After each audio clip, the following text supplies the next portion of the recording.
सध्या सोशल मीडियाचं जग आहे. प्रत्येकाच्या हातामध्ये स्मार्टफोन आहे, मोबाईल आहे.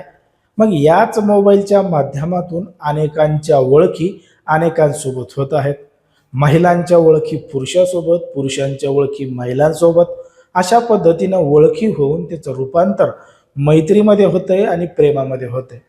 मग आजकाल सगळं काही फास्ट झाल्यामुळं, हातामध्ये मोबाईल आल्यामुळं बोलणं, चालणं हे लगेचच सुरू होतंय आणि एकदा का प्रेम प्रकरण सुरू झालं, की मग एकमेकांना भेटणं, एकमेकांसोबत सगळं काही करणं, अशा पद्धतीचे प्रकरणं मोठ्या प्रमाणात सुरू झालेले आहेत. अशाच पद्धतीनं हे नागपूरमधील एका ठिकाणी, एका परिसरामध्ये राहणारा एक तरुण होता. सोशल मीडियाचा वापर करत होता आणि याच माध्यमातून त्याची ओळख एका सुंदर महिलेसोबत झाली होती. सुरुवातीला ओळख झाली, ओळखीचं रूपांतर मैत्रीमध्ये झालं आणि मैत्रीमध्ये रूपांतर झाल्यानंतर त्या महिलेनं या तरुणाला, या पोराला एका ठिकाणी भेटायला बोलावलं. आता सोशल मीडियावर झालेली ओळख होती. ती तरुणी महिला त्या पोराला मोठ्या प्रमाणात आवडली होती आणि तिनं भेटायला बोलावल्यामुळं हे मोठ्या प्रमाणात खुश झालं होतं. नवे कपडे घालून, स्प्रे ब्रे मारून, गॉगल लावून त्या महिलेला भेटायला गेलं होतं. पण मात्र त्या महिलेनं त्याला इकडं तिकडं दुसरीकडं कुठं भेटायला बोलवलं नाही, तर थेट एका चांगल्या मोठ्या लॉजमध्ये भेटायला बोलवलं होतं आणि त्या ठिकाणी भेटायला बोलवल्यानंतर रूमचं दारसुद्धा लावलं होतं. आता हा गाठपठ्ठ्या उत्साही होता. तिला भेटण्यासाठी आणि तिच्यासोबत सगळं काही करण्यासाठी तयार होता. पण मात्र तेवढ्यात त्या महिलेनं सांगितलं, की या सगळ्या गोष्टी करण्याअगोदर आपण काहीतरी तुफानी करूया, असं ती महिला म्हणली आणि घडलं एक धक्कादायक प्रकरण, धक्कादायक घटना. नेमकं काय आहे संपूर्ण प्रकरण, कुठं घडली आहे घटना, हे आपलं अगदी सविस्तरपणे बघायचं आहे. पण जर तुम्ही अजूनही आपलं चॅनल सबस्क्राईब केलं नसाल तर लगेचच करून घ्या आणि बाजूला असणाऱ्या बेल नोटिफिकेशनला सुद्धा ऑन करायला विसरू नका. आता ही जी संपूर्ण घडलेली घटना आहे ती आहे नागपूरमधील सदर पोलीस ठाण्याच्या हद्दीमध्ये घडलेली संपूर्ण घटना आहे. या ठिकाणी, या परिसरामध्ये राहणारा एक तरुण आहे आणि त्या तरुणाची एका डेटिंग ॲपवर एका महिलेसोबत ओळख झाली होती. सुरुवातीला ओळख झाली, ओळखीचं रूपांतर मैत्रीमध्ये झालं. या दोघा जणांनी एकमेकांचे मोबाईल नंबर घेतले. मग यांचं सोशल मीडियावर बोलणं काय, एकमेकांना व्हिडिओ कॉल करणं काय, हे अशा पद्धतीनं सुरू झालं. मग त्या पोरानं त्या महिलेला भेटण्याची इच्छा व्यक्त केली, तर ती महिलासुद्धा त्याला भेटण्यासाठी तयार झाली. म्हणून तिनं काय केलं, नागपूरमधल्या याच सदर पोलीस ठाण्याच्या हद्दीमधल्या परिसरामध्ये एक लॉज आहे, त्या लॉजमध्ये त्या तरुणाला भेटायला बोलवलं. आता हा पठ्ठ्या तिला भेटायला एकदम तयार बियार होऊन गेला. परफ्यूम चष्मा बिस्मा लावून तिला भेटायला त्या ठिकाणी गेला. पण मात्र तिनं एका ठिकाणी, एका चांगल्या लॉजमध्ये, हॉटेलमध्ये रूम बुक केली होती. त्याच्यामध्ये या पोराला बोलवलं होतं आणि हे सुद्धा त्या ठिकाणी गेलं होतं.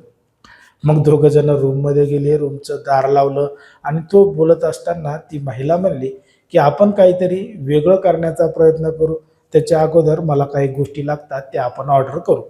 पोरगं म्हणे, ठीक आहे, काय हरकत नाही, तुला जे लागतं ते गोष्टी तू मागव.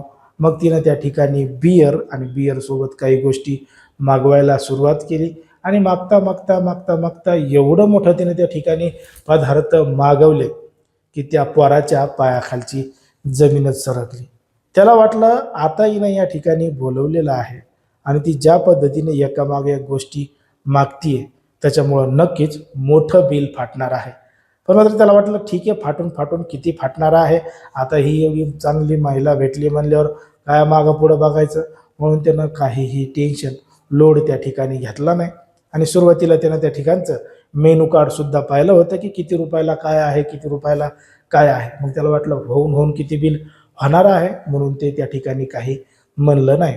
पण मात्र जेव्हा हा सगळा प्रकार त्यांचा भेटण्याचा त्या ठिकाणी पूर्ण झाला, जेव्हा ते सामान घेऊन, जे बिल झालेलं होतं ते घेऊन वेटर त्या ठिकाणी आला, ते वेटरचं बिल पाहून त्या पोराच्या पायाखालची जमीनच सरकली.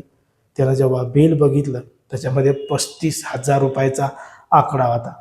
मग 35,000 रुपयाचं तिनं खाल्लंय, पेललंय आणि हे सगळं तिला भेटण्यासाठी त्या पोरानं केलंय, हे त्या पोराला सुद्धा खरं वाटत नव्हतं. म्हणून तो त्या वेटरला बोलू लागला, की एवढं बिल कसं काय झालं, मी अगोदर मेनू कार्ड पाहिलं होतं त्याच्यावर एवढं बिल नव्हतं, काही नव्हतं, तुम्ही असे चार्जेस कसं काय लावले.